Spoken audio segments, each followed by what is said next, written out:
Tom McClintock, Ken Buck, and Mike Gallagher, who said, no, we don't want to impeach Alejandro Mayorkas. We're going to put the numbers up there on screen. Makes you wonder, are these people compromised? And that is right-wing extremist and podcaster Charlie Kirk theorizing as to why 3 House Republicans voted not to impeach the Secretary of Homeland Security. The GOP effort to impeach Alejandro Mayorkas failed in a close vote. The 3 holdout Republicans said that while they disagreed with Mayorkas' immigration policy and job performance, they didn't see his actions as high crimes or misdemeanors.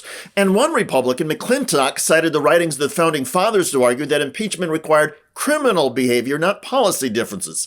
But several conservatives, including Kirk, are convinced the deep state or Democratic power brokers must have gotten to the 3 Republicans with threats of blackmail. Remember when the smooth-talking Southerner, I forget his name, from Tennessee, the guy who said that he got punched in the kidneys, said that there are people that walk the floors and whisper in your ears, don't vote for this or else the naked pictures that we have with you with the underage girls are going to be leaked?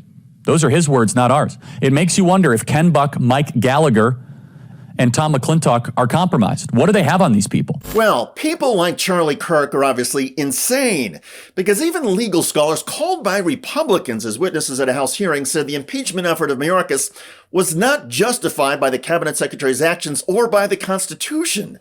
Still, many conservative extremists simply cannot accept that there might be a few Republican House lawmakers who still have certain standards and principles.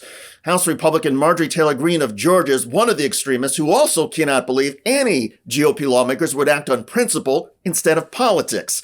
Greene, who has been pushing the impeachment of Mayorkas and President Biden for months, was put in charge of the Mayorkas floor vote, and instead of taking responsibility for her failure in securing the necessary Republican votes, Greene joined in on Kirk's theory of a blackmail conspiracy. And I can't understand the vote, so nothing surprises me in Washington, D.C. anymore, Charlie. Literally nothing surprises me because it doesn't make sense to anyone, right? Why would anyone vote no? Why would anyone protect Mayorkas unless they're being bribed, unless there's something going on, unless they're making a deal? Because you can't understand it. It makes no sense. It makes no sense if you have no integrity or principles, and you cannot understand a no vote on Mayorkas if you are a cognitive Neanderthal. But that is Marjorie Taylor Greene and Charlie Kirk and countless other low IQ lunatics on the far right. To them and other members of the MAGA cult, there is only one way to think about countless issues, stories, and people. It must all align with the far-right, narrow-minded approach. And anybody who sees things differently must have been bought off or blackmailed. Simpletons run amok in MAGA world, and that enables conspiracy theories and wild claims to flourish.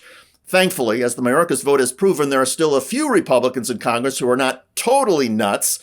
But those few lawmakers keep getting overshadowed by the dozens of repulsive right-wing lunatics, including Marjorie Taylor Greene and Charlie Kirk. By the way, the hero for Greene and Kirk, Donald Trump, is exploding over the latest Lincoln Project attack ads. First, I will immediately reissue my 2020 executive order restoring the president's authority to remove rogue bureaucrats, and I will wield that power very aggressively. Second, we will clean out all of the corrupt actors in our national security and intelligence apparatus so that faceless bureaucrats will never again be able to target and persecute conservatives. Third, we will establish a Truth and Reconciliation Commission to declassify and publish all documents on deep state spying, censorship, and corruption. Check out that video at the link below.